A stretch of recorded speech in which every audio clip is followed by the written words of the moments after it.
A'udzu billahi minasyaitonir rajim. Bismillahirrahmanirrahim. Alhamdulillahi rabbil alamin. Wassalatu wassalamu ala rasulil karim wa ala alihi wa sahbihi ajma'in. Qala rabbi shrah li sadri wa yassir li amri wahlul 'uqdatam min lisani yafqahu qawli wa la haula wa la quwwata illa billahil aliyyil azim. Tuan-tuan dan puan-puan yang dirahmati Allah, bertemu lagi kita di Qalbil Quran siri Ramadan. Kali ini tuan-tuan dan puan-puan yang dirahmati Allah, akan kita bahas, akan kita dalami, akan kita tadabbur berkaitan dengan ayat-ayat pensyariatan ibadat puasa. Jadi sebelum kita masuk bulan Ramadan, marilah sama-sama kita dalami, kita kenali, kita hayati sejarah pensyariatan Ramadan ini. Bagaimana ia sampai kepada kita? Adakah ia disyariatkan secara terus atau disyariatkan secara berperingkat?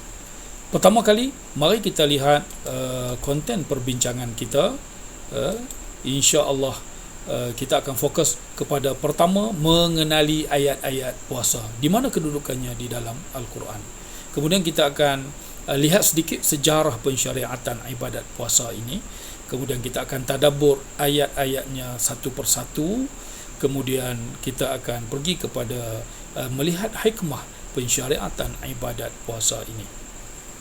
Pertama, mari kita mengenali ayat-ayat puasa.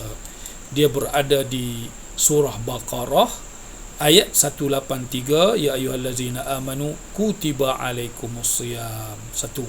Yang kedua, ayat 184, ayyaman ma'dudat faman kana minkum maridan aw ala safarin fa'iddatun min ayyamin ukhra.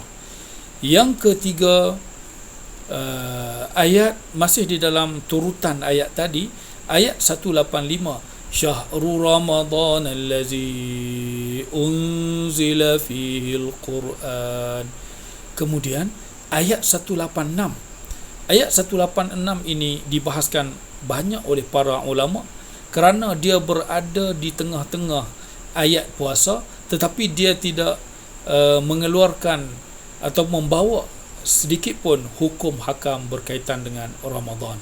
Wa iza sa'alaka ibadi anni fa inni qarib.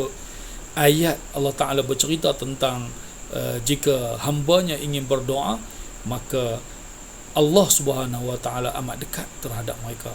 Kemudian ayat terakhir pensyariatan Ramadan adalah ayat 187. Uhilla lakum lailatas siyamir rafasu ila nisaikum. Ni ada hukum hakam yang akan kita bincang berkaitan dengan malam bulan Ramadan. Juga di akhirnya ada berkaitan dengan i'tikaf di bulan Ramadan. Akan kita lalui satu persatu ayat ini sehingga kita faham apa yang dituntut di dalam ayat ini, insya-Allah. Seterusnya kita akan pergi ke sejarah pensyariatan puasa.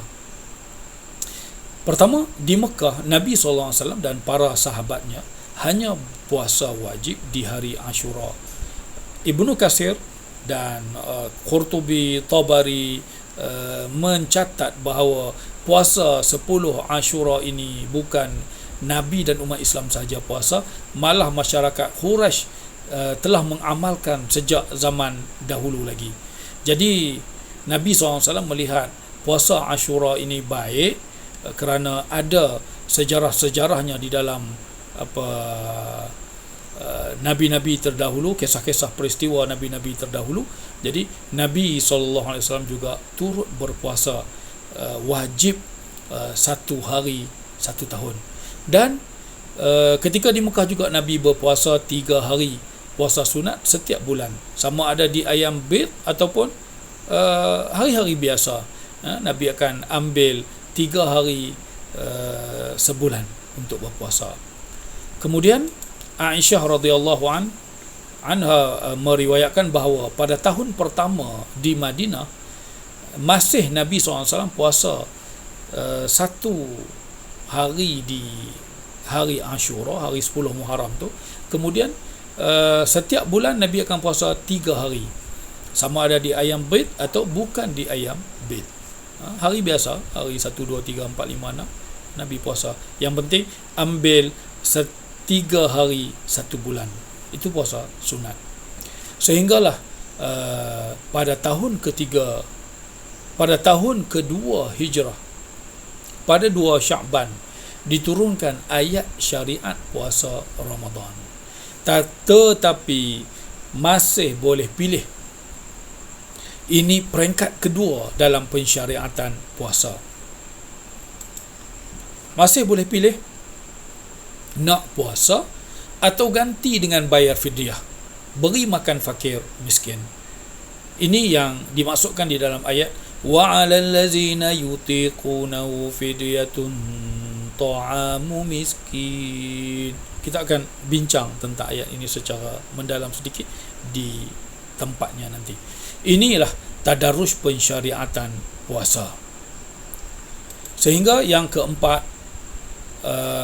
setelah itu turunlah ayat yang muktamad dalam syariat puasa sampai hari ini, iaitu faman syahida minkumus syahra falyasum.